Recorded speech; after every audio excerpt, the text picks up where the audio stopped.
Then chapter 14, we see Saul's rash willfulness. Remember, he makes that dumb vow, no one's to eat until they finish the battle, and whoever does eat's going to get killed, and so then Jonathan eats. You know.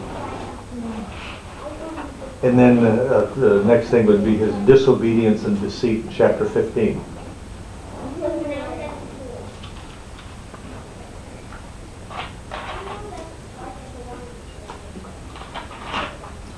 Then there's God's judgment on Saul.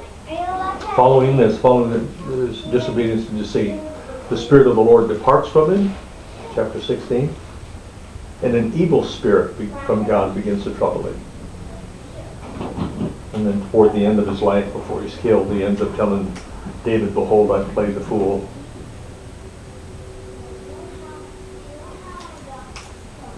And then we have David's failure in this confrontation by Nathan. David's penalties. Nathan confronts him and David reacts, and then remember the story about the rich man who takes the poor man's lamb and the feast and all that, and David gets all whacked out on it. And then David says he's got to restore fourfold, and that's exactly what happens to David. He ends up paying back a fourfold restitution. And you can look at it a number of ways. One way would be he pays back in terms of 4 heirs to the throne, because he loses his son. Then he has one son murder another. Absalom murders Amnon, and then Absalom is killed. And then the other brother, Adonijah, who wanted the throne, he gets killed. So he loses 4 heirs. Or you could do it another way and say it's the baby, and then it's the rape of Tamar, and then the death of, and not count the issue with Adonijah. Or you could even consider the defiling of his concubines. So when he flees, when Absalom tries to take over the throne, one of the ways in which they demonstrated that they were taking over leadership was to have sexual relationships with the wives and the concubines of the conquered one. That was Absalom's demonstration there.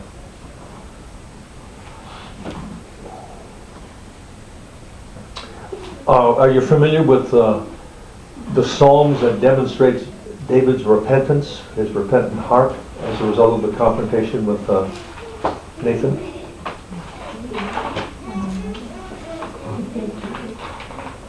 I think they're 32 and 51. 32, when David says, "Your hand was heavy on me and my bones groaned." And then 51, where he says, "Restore unto me the joy of my salvation."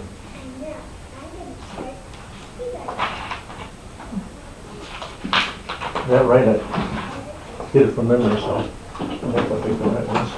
Oh, blessed to you, transgression. Yep.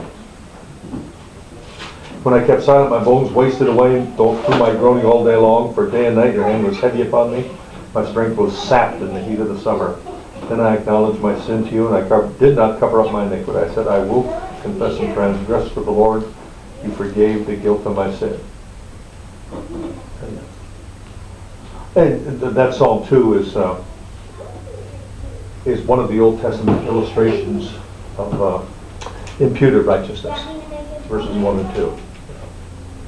So if we go back to Abraham in Genesis 12, 15, and 17, that's another place where God counts him righteous, declares him righteous, as opposed to you having to have righteousness put in you and worked out. Here, you just declared righteous.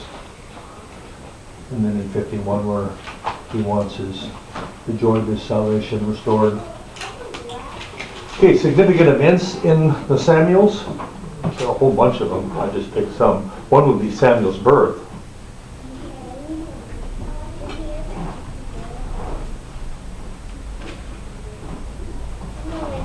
Because the text specifically says, and the Lord opened the womb of Hannah.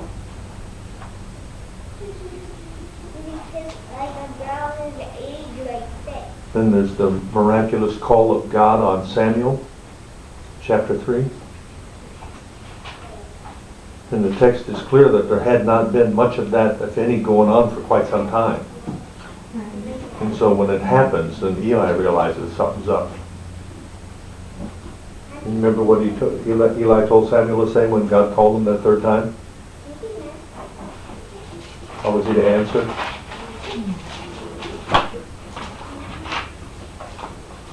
He says, "Then speak, Lord, for thy servant heareth."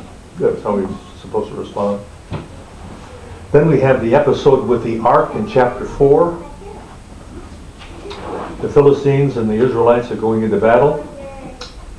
And the Philistines whipped the Israelites at first. And so the Israelites decided that, they ought to take that ark into battle. Because the enemies would always, or the warring parties would always take their God into battle. And so when they bring the ark to where the army is, and the army gets all excited, and the Philistines hear the shouting, and the Philistines say, "What's going on?" And they say they have their God with them. And they say, "Now, you guys, we got to fight for our lives, because if we don't, they're going to whip us, and we'll end up serving them just as they've been serving us." And then they go into battle.